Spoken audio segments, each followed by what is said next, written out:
ਉਂਝ ਤੇ ਦੁਨੀਆ ਦੀਆਂ ਬਹੁਤ ਸਾਰੀਆਂ ਚੀਜ਼ਾਂ ਕਿਰਾਏ ਤੇ ਲੱਭ ਜਾਂਦੀਆਂ ਨੇ, ਪਰ ਕਦੀ ਤੁਸੀਂ ਸੋਚਿਆ ਏ ਕਿ ਮਰਨ ਤੇ ਰੋਵਣ ਵਾਲੇ ਵੀ ਕਿਰਾਏ ਤੇ ਲੱਭ ਸਕਦੇ ਨੇ? ਬਿਲਕੁਲ, ਦੁਨੀਆ ਵਿੱਚ ਬਹੁਤ ਸਾਰੀਆਂ ਜਗ੍ਹਾ ਤੇ ਮਰਨ ਤੇ ਰੋਵਣ ਵਾਲੇ ਲੋਕ ਕਿਰਾਏ ਤੇ ਲੱਭ ਜਾਂਦੇ ਨੇ। ਇਹ ਦੁਨੀਆ ਦੇ ਵਿੱਚ ਇੱਕ ਪ੍ਰੋਪਰ ਬਿਜ਼ਨਸ ਦੀ ਸ਼ਕਲ ਦੇ ਵਿੱਚ ਮੌਜੂਦ ਹੈ ਤੇ ਇਹ ਬਿਜ਼ਨਸ ਅੱਜ ਤੋਂ ਨਹੀਂ ਬਲਕਿ ਦੁਨੀਆ ਦੇ ਮੁxtਲਿਫ ਹਿੱਸਿਆਂ ਵਿੱਚ ਸਦੀਆਂ ਤੋਂ ਚੱਲਦਾ ਆ ਰਿਹਾ ਹੈ। ਜਿਹੜੇ ਲੋਕ ਲੋਕਾਂ ਦੇ ਜਨਾਜ਼ਿਆਂ ਜਾਂ ਮਰਨ ਤੇ ਪੈਸੇ ਲੈ ਕੇ ਪਾਰਟਿਸਿਪੇਟ ਕਰਦੇ ਨੇ, ਅੰਗਰੇਜ਼ੀ ਵਿੱਚ ਉਹਨਾਂ ਨੂੰ ਮੋਰੋਲੋਜਿਸਟ ਆਖਿਆ ਜਾਂਦਾ ਹੈ।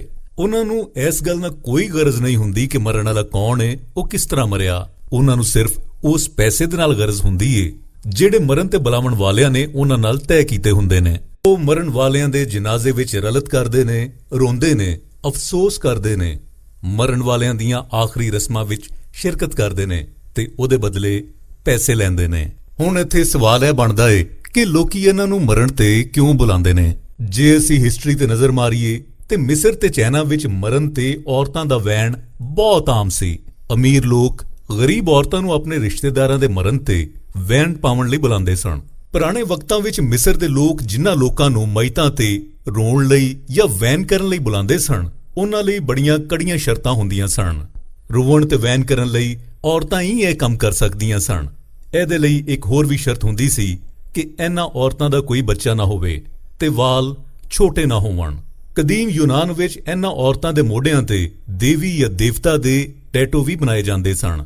ਮਰਨ ਤੇ ਰੋਵਣ ਵਾਲਿਆਂ ਨੂੰ ਪੈਸੇ ਦੇਣਾ ਇੱਕ ਸਟੇਟਸ ਸਿੰਬਲ ਵੀ ਸਮਝਿਆ ਜਾਂਦਾ ਸੀ ਤੇ ਅੱਜ ਵੀ ਦੁਨੀਆ ਦੇ ਬਹੁਤ ਸਾਰੇ ਇਲਾਕਿਆਂ ਵਿੱਚ ਇਹ ਰਸਮ ਮੌਜੂਦ ਹੈ। ਪੁਰਾਣੇ ਵਕਤਾਂ ਵਿੱਚ ਰੂਮ ਵਿੱਚ ਕਿਰਾਏ ਤੇ ਰੋਵਣ ਵਾਲਿਆਂ ਲਈ ਜ਼ਰੂਰੀ ਸੀ ਕਿ ਉਹ ਉੱਚੀ ਆਵਾਜ਼ ਦੇ ਵਿੱਚ ਵੈਣ ਪਾਉਣ, ਆਪਣੇ ਕੱਪੜੇ ਪਾੜਨ ਤੇ ਜਿੰਨਾ ਕੋਈ ਉੱਚਾ ਰੋਂਦਾ ਸੀ ਉਹਨੂੰ ਓਨਾ ਹੀ ਜ਼ਿਆਦਾ ਪੇ ਕੀਤਾ ਜਾਂਦਾ ਸੀ ਤੇ ਮਰਨ ਵਾਲੇ ਦੇ ਖਾਨਦਾਨ ਨੂੰ ਜ਼ਿਆਦਾ ਰੋਵਣ ਵਾਲੇ ਬੁਲਾਉਣ ਤੇ ਮੁਆਸ਼ਰੇ ਵਿੱਚ ਉਨੀ ਹੀ ਜ਼ਿਆਦਾ ਇੱਜ਼ਤ ਮਿਲਦੀ ਸੀ। ਹੁਣ ਅਸੀਂ ਗੱਲ ਕਰਾਂਗੇ ਦੁਨੀਆ ਦੇ ਮੁxtਲਿਫ ਮੁਲਕਾਂ ਵਿੱਚ ਜਿੱਥੇ ਅੱਜ ਵੀ ਇਹ ਰਸਮ ਕਿਸੇ ਨਾ ਕਿਸੇ ਤਰੀਕੇ ਦੇ ਵਿੱਚ ਮੌਜੂਦ ਹੈ। ਪਹਿਲਾਂ ਅਸੀਂ ਗੱਲ ਕਰਾਂਗੇ ਚਾਈਨਾ ਬਾਰੇ। ਚਾਈਨਾ ਵਿੱਚ ਅੱਜ ਵੀ ਜ਼ਿਆਦਾ ਕਰਾਊਡ ਨੂੰ ਸਟੇਟਸ ਸਿੰਬਲ ਸਮਝਿਆ ਜਾਂਦਾ ਹੈ। ਅੱਜ ਕੱਲ ਦੇ ਮਸਰੂਫ ਦੌਰ ਵਿੱਚ ਮਰਨ ਵਾਲਿਆਂ ਦੇ ਖਾਨਦਾਨ ਲਈ ਇਹ ਬਹੁਤ ਮੁਸ਼ਕਲ ਹੈ ਕਿ ਉਹ ਵੱਡੀ ਤਾਦਾਦ ਵਿੱਚ ਲੋਕਾਂ ਨੂੰ ਇਕੱਠਿਆਂ ਕਰ ਸਕਣ ਜਿਹੜੇ ਮਰਨ ਵਾਲਿਆਂ ਦੀਆਂ ਰਸਮਾਂ ਰੀਤਾਂ ਦੇ ਮੁਤਾਬਕ ਰੋਵਣ ਤੇ ਅਫਸੋਸ ਕਰ ਸਕਣ। ਐਸੀ ਸੂਰਤ ਰੋਵਣ ਵਾਲਿਆਂ ਨੂੰ ਮਰਨ ਤੇ ਬੁਲਾਇਆ ਜਾਂਦਾ ਹੈ। ਅੱਜ ਕੱਲ ਦੇ ਪ੍ਰੋਫੈਸ਼ਨਲ ਵੈਨ ਪਾਉਣ ਵਾਲੇ ਡਾਂਸ ਦੇ ਮੁxtਲਿਫ ਤਰੀਕੇ,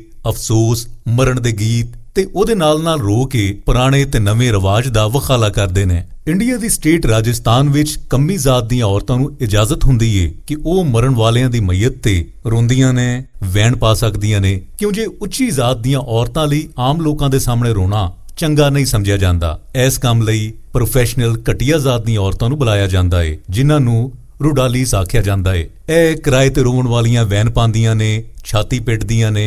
ਇਹ ਔਰਤਾਂ ਜਿੰਨਾ ਲੰਮਾ ਅਰਸਾ ਰੋਵਣ ਵਾਲੇ ਦਾ ਸੋਗ ਕਰਦੀਆਂ ਨੇ ਓਨਾ ਹੀ ਉਸ ਖਾਨਦਾਨ ਦਾ ਸਟੇਟਸ ਸਿੰਬਲ ਸਮਝਿਆ ਜਾਂਦਾ ਏ। ਇੰਗਲੈਂਡ ਬਾਰੇ ਤੁਸੀਂ ਯਕੀਨ ਕਰੋ ਜਾਂ ਨਾ ਕਰੋ, ਪਰ ਇੰਗਲੈਂਡ ਦੀ ਹਿਸਟਰੀ ਵਿੱਚ ਪ੍ਰੋਫੈਸ਼ਨਲ ਰੋਵਣ ਵਾਲਿਆਂ ਦਾ ਖਾਸ ਰੋਲ ਏ। ਇਹ ਪ੍ਰੈਕਟਿਸ ਮਲਕਾ ਵਿਕਟੋਰੀਆ ਦੇ ਦੌਰ ਦੇ ਵਿੱਚ ਵੀ ਸੀ ਤੇ ਅੱਜ ਵੀ ਜਾਰੀ ਏ। ਮਰਨ ਵਾਲਿਆਂ ਦੇ ਖਾਨਦਾਨ ਇਸ ਗੱਲ ਨੂੰ ਯਕੀਨੀ ਬਣਾਉਂਦੇ ਨੇ ਕਿ ਮਰਨ ਵਾਲੇ ਦੀਆਂ ਰਸਮਾਂ ਚੰਗੇ ਤਰੀਕੇ ਦੇ ਨਾਲ ਅਦਾ ਹੋਣ। ਇਸ ਕਾਰਨ ਕਿਰਾਏ ਤੇ ਅਫਸੋਸ ਕਰਨ ਵਾਲੇ, ਰਸਮਾਂ ਕਰਨ ਵਾਲੇ ਤੇ ਰੋਵਣ ਵਾਲੇ ਲੋਕਾਂ ਨੂੰ ਹਾਇਰ ਕੀਤਾ ਜਾਂਦਾ ਏ। ਇਹ ਚੀਜ਼ ਸਿਰਫ ਇੰਗਲੈਂਡ ਹੀ ਨਹੀਂ ਬਲਕਿ ਅਮਰੀਕਾ ਵਿੱਚ ਵੀ ਇੱਕ ਪੂਰੀ ਇੰਡਸਟਰੀ ਦੀ ਸ਼ਕਲ ਇਖਤਿਆਰ ਕਰ ਚੁੱਕੀ ਏ। ਮਰਨ ਵਾਲੇ ਨੂੰ ਬਗੈਰ ਜਾਣੇ ਇਹ ਲੋਕ ਉਹਨਾਂ ਦੀਆਂ ਆਖਰੀ ਰਸਮਾਂ ਵਿੱਚ ਰਲਤ ਕਰਦੇ ਨੇ।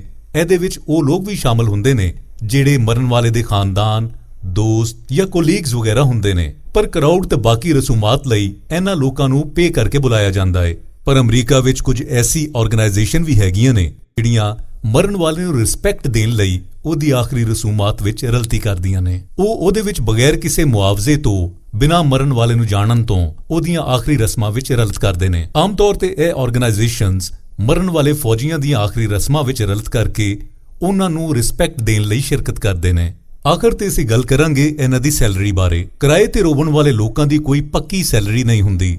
ਇਹ ਸਿਚੁਏਸ਼ਨ ਤੇ ਡਿਪੈਂਡ ਕਰਦਾ ਏ। ਪਰ ਇੱਕ ਗੱਲ ਪੱਕੀ ਏ ਕਿ ਤੁਹਾਨੂੰ ਇਹਨਾਂ ਦੇ ਨਾਲ ਰੇਟ ਇਹਨਾਂ ਨੂੰ ਬੁਲਾਉਣ ਤੋਂ ਪਹਿਲਾਂ ਮੁੱਕਣਾ ਹੋਵੇਗਾ।